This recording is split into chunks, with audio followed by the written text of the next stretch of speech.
dari sumber yang terpercaya bahwa Joko Widodo memaksakan orang-orang tertentu untuk tetap menjadi menteri. Kalau tidak, maka kalau tidak mau mengikuti keinginan Jokowi untuk mengangkat orang-orang tertentu menjadi menterinya, maka ekonomi akan diganggu atau konglomerat akan yang menjadi barisan dari Joko Widodo itu akan membuat ekonomi Indonesia terganggu, dan dengan begitu nanti bisa terjadi chaos dan ujungnya bisa terjadi proses impeachment atau Prabowo itu digagalkan atau diminta untuk mundur dari jabatannya sebagai presiden.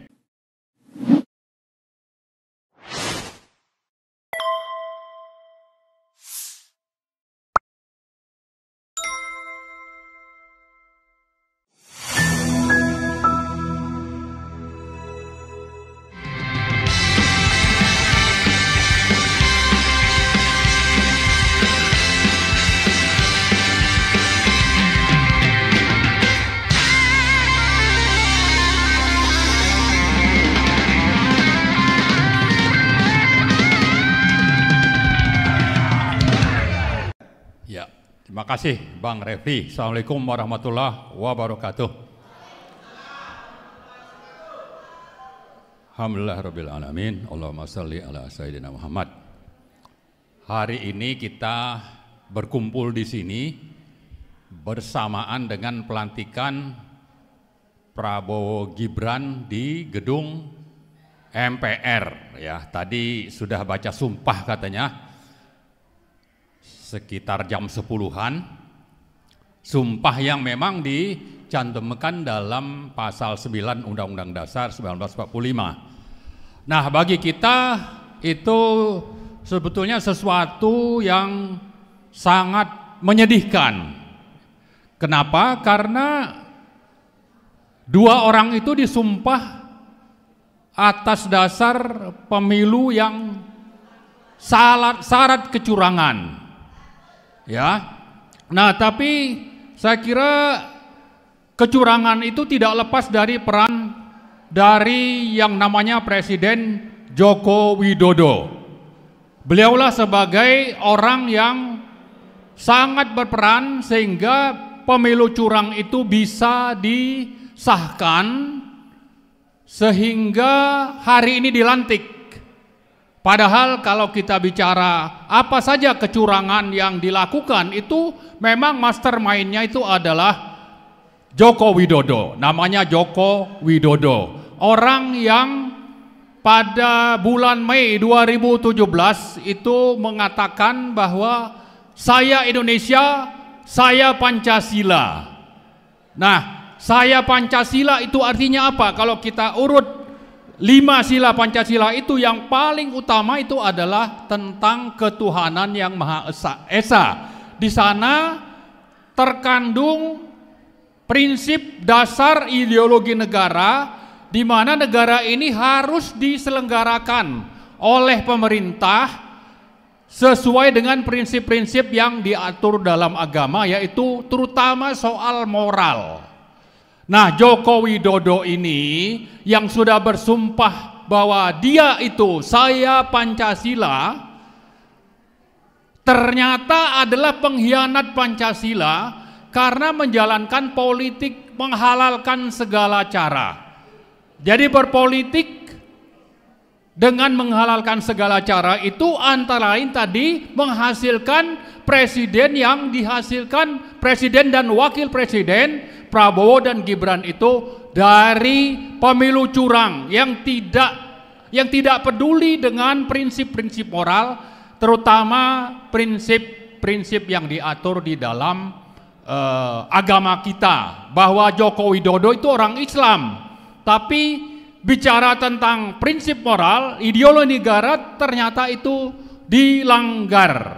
Sehingga dengan begitu sebetulnya presiden kita ini dihasilkan dari kejahatan moral yang dilakukan oleh Joko Widodo. Nah, itu satu hal.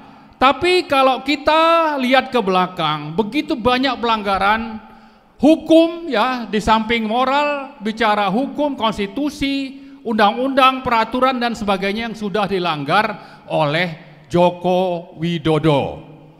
Karena itulah saya sebagai salah seorang anggota dari Petisi 100 sudah menyatakan agar ya presiden kita ini diberhentikan dengan aturan yang sudah diatur dalam konstitusi, yaitu pasal 7A dan 7B. Pelanggar prinsip moral agama, konstitusi dan undang-undang ini, dan itu jumlahnya sangat banyak, memang sudah sejak kapan itu dulu 2 tahun yang lalu harus dilengserkan atau dimakzulkan. Nah, ternyata itu tidak berhasil. Kenapa? Karena di samping tadi melanggar prinsip moral, Joko Widodo ini menjalankan politik menghalalkan segala cara. Salah satunya itu adalah dengan menyandra, ya, menyandra lawan-lawan politik atau orang-orang yang bisa digunakan untuk mencapai tujuannya. Maka kita misalnya minggu lalu mendengar bagaimana politik menghalalkan segala cara dengan penyanderaan itu bisa menaklukkan, ya, menaklukkan atau bisa mengendalikan yang namanya Prabowo sebagai presiden terpilih. Sehingga dengan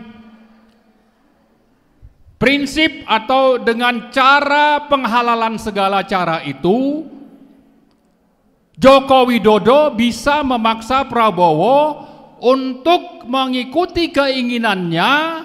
Misalnya antara lain itu lebih dari 50% anggota kabinet, menteri-menteri Prabowo ke depan itu adalah orang-orang yang dipaksakan oleh Prabowo melalui prinsip tadi penghalalan segala cara, yaitu dengan penyanderaan, menyandra partai-partai, pimpinan partai, atau bahkan Prabowo saya kira untuk supaya orang-orang lama yang masuk dalam grup atau sindikat penghalal segala cara yang dipimpin oleh Joko Widodo itu, menteri-menterinya bisa tetap dilantik atau menjadi menteri dari kabinet Prabowo. Kita tidak tahu namanya, mungkin sudah diumumkan nanti malam ya. Tapi kabinet Prabowo itu orang-orangnya 50% lebih dari 50% itu adalah orang-orang yang dipaksakan oleh Joko Widodo dengan prinsip atau dengan cara menyandra, akan membongkar atau menekan, ya, misalnya saya mendapat informasi dari sumber yang terpercaya bahwa Joko Widodo memaksakan orang-orang tertentu untuk tetap menjadi menteri, kalau tidak maka masalah Prabowo misalnya atau keluarganya itu akan dibongkar. Misalnya seperti itu.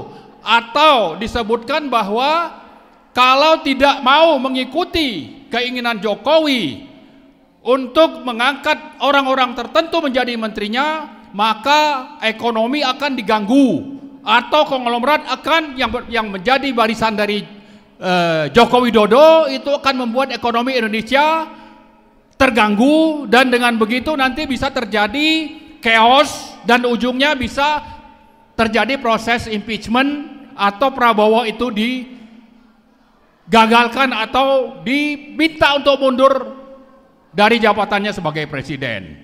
Nah, saya kira prinsip-prinsip atau cara-cara menghalalkan segala cara yang dilakukan oleh Joko Widodo ini,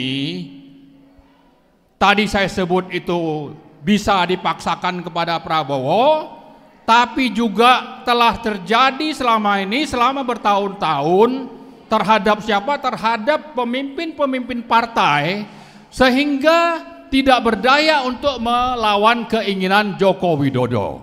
Misalnya kalau kita ingat yang namanya Ketua Golkar Airlangga Hartarto yang sudah hampir menjadi tersangka kasus dana sawit misalnya atau CPO, itu akhirnya lengser dari kursi ketua Golkar, digantikan oleh Bahlil, dan itu terjadi dengan politik penyanderaan yang dilakukan oleh Joko Widodo.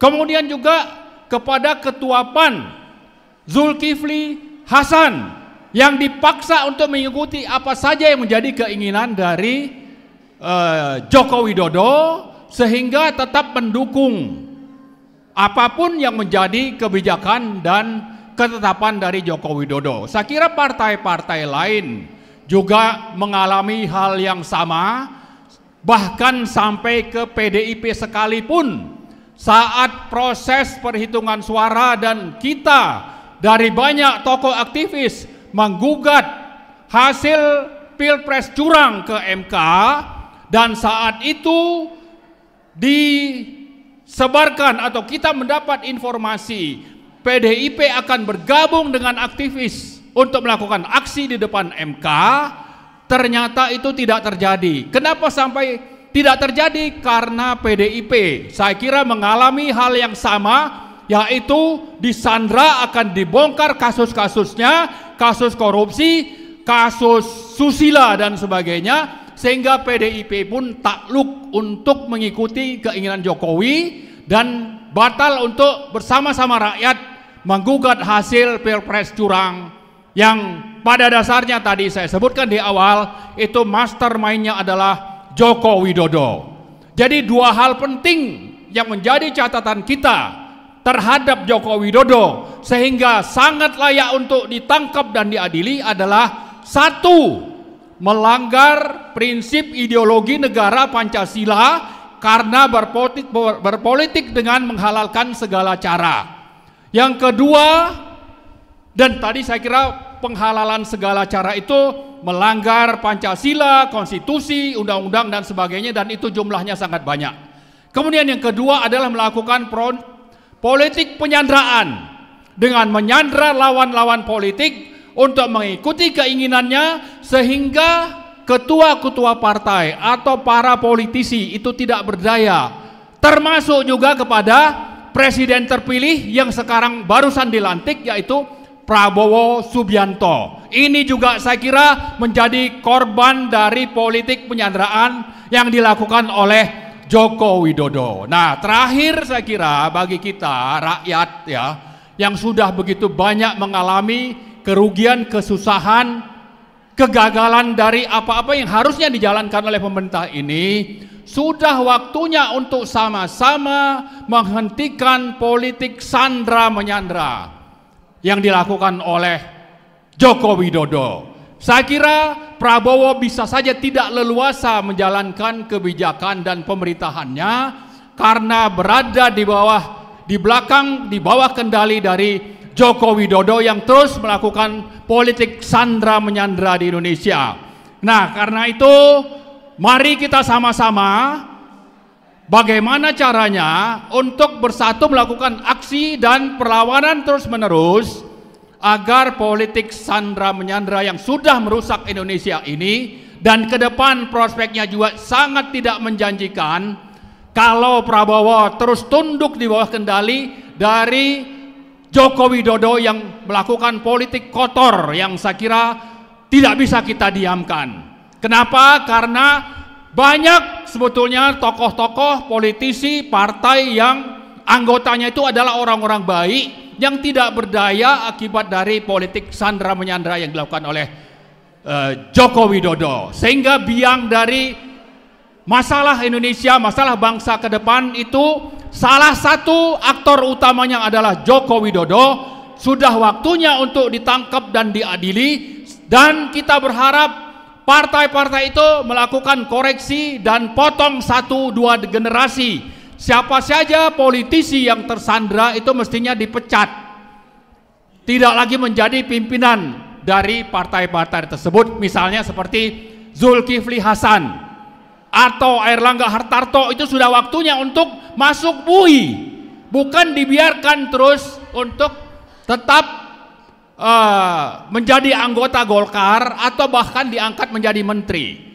Zulkifli Hasan itu kalau memang kasus korupsinya bermasalah, sudah waktunya juga untuk ditangkap, dan saya kira kalau di PDIP juga terjadi hal yang sama, sudah waktunya mereka anggota-anggotanya itu melakukan pembersihan, potong 1-2 generasi agar Indonesia bisa lebih maju ke depan. Dan yang paling penting bagi Prabowo, bahwa rakyat akan berada bersama Prabowo sepanjang dia berani melawan politik penyanderaan yang dilakukan oleh Joko Widodo. Kalau tidak, dia hanya akan mengulang janji yang pernah diucapkan di 2019, akan timbul tenggelam bersama rakyat, dan faktanya dia sudah berkhianat saat itu. Apakah ini akan dilanjutkan? Saya kira ini tidak bisa kita diamkan. Prabowo pun harus mundur kalau memang menjadi presiden karena tersandra atau menjalankan politik pemerintahannya di bawah kendali Joko Widodo yang tidak menggunakan Pancasila, yang berpolitik secara tidak bermoral dan melakukan sandra menyandra kepada orang-orang yang ada untuk mencapai tujuannya, yaitu partai-partai yang sebetulnya sudah bermasalah, yang sudah waktunya untuk berhenti dan mengangkat orang-orang bersih ke depan sehingga Indonesia bisa menjadi lebih baik ke depan. Saya kira terakhir sekali, kita akan terus berupaya beraksi agar Joko Widodo itu ditangkap dan diadili. Jangan biarkan Joko Widodo hidup leluasa menikmati politik penyanderaannya untuk terus bermain di belakang layar mengendalikan Prabowo Gibran ke pemerintahan yang akan datang. Itu saja, terima kasih. Assalamualaikum warahmatullahi wabarakatuh. Waalaikumsalam warahmatullahi wabarakatuh. Subhanallah, bismillahirrahmanirrahim. Assalamualaikum warahmatullahi wabarakatuh. Alhamdulillah wa syukurillah wa ni'matillah. Allahumma sholli ala sayyidina Muhammad wa ala ali sayyidina Muhammad. La haula wala quwata illa billahil aliyil azim. Amma ba'du. Para tokoh yang kami hormati, kami datang dari Lampung. Saya ini berada di akar rumput sebenarnya. Kami bukan mewakili dari tokoh ya. Hari ini kebetulan tanggal 20 Oktober bertepatan dengan dilantiknya Bapak Prabowo dan selesai masa jabatan Bapak Jokowi atau Raja Jawa. Tadi kami lewat, ibu-ibu semua, banyak sekali banner-banner yang terpampang ucapan terima kasih untuk Bapak Jokowi. Iya. Jadi begini, kami ingin katakan Pak Jokowi, Anda belum selesai dengan kami.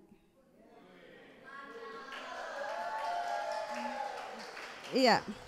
Negara Indonesia ini adalah negara Pancasila, sila kedua kemanusiaan yang adil dan beradab.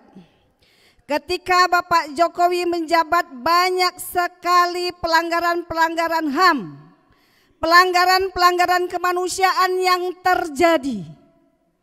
Berapa banyak ulama-ulama kami yang dipenjarakan? Berapa banyak para tokoh-tokoh yang dipenjarakan?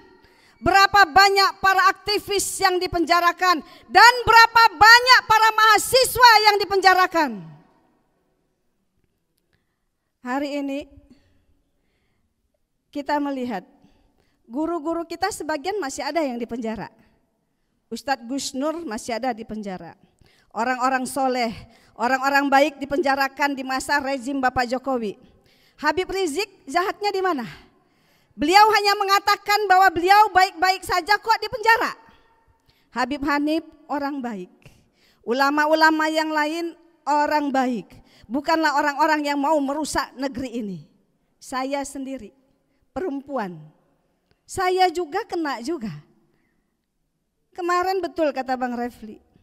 Saya mengkritik Menteri Agama yang menganalogikan suara azan dengan suara gonggongan anjing. Ibu tahu saya dikenain deliknya apa?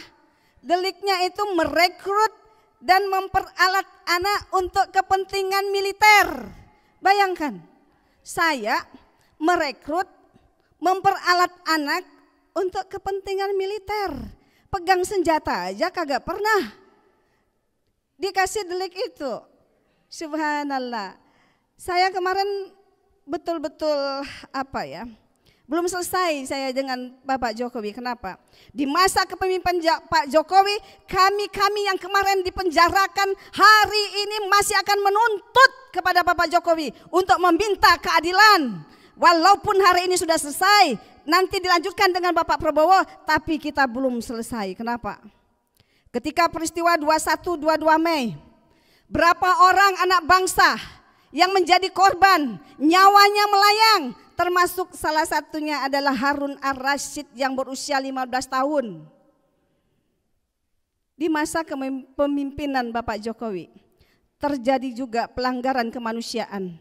Terbunuhnya pengawal Habib Rizik 6 orang. Sampai hari ini kita masih menuntut keadilan. Kenapa?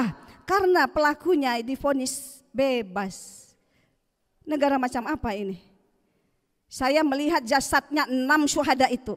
Saya melihat dengan kepala saya sendiri ketika peti mati itu dibuka dan begitu banyak tembakan-tembakan peluru, bahkan luka-luka di sayap-sayap di sini, di dada dan di wajah. Kok bisa? Kok bisa? Kok bisa itu pelaku divonis bebas? Ini betul-betul satu ketentuan hukum yang tidak berkeadilan. Banyak sekali pelanggaran-pelanggaran HAM yang terjadi ketika masa Bapak Jokowi memimpin negeri ini. Jadi ingin saya katakan, kami yang dulu di penjara, hari ini yang berjumlah 400 lebih, mungkin kalau kita jumlahkan ditambah dengan korban-korban pada tanggal 21-22 Mei itu ribuan yang dipenjarakan di rezim Jokowi. Pak Jokowi, Anda adalah mencari rekor terbanyak memenjarakan rakyatnya. Anda belum selesai dengan kami. Dan kami tidak pernah akan terima ketika kami diponis dengan tidak memberikan rasa keadilan. Kenapa? Karena negara ini adalah negara demokrasi. Negara ini menjunjung keadilan. Walaupun Bapak Prabowo nanti menjabat, kami pun akan meminta, wahai Bapak Jokowi, di mana ijazah asli Anda?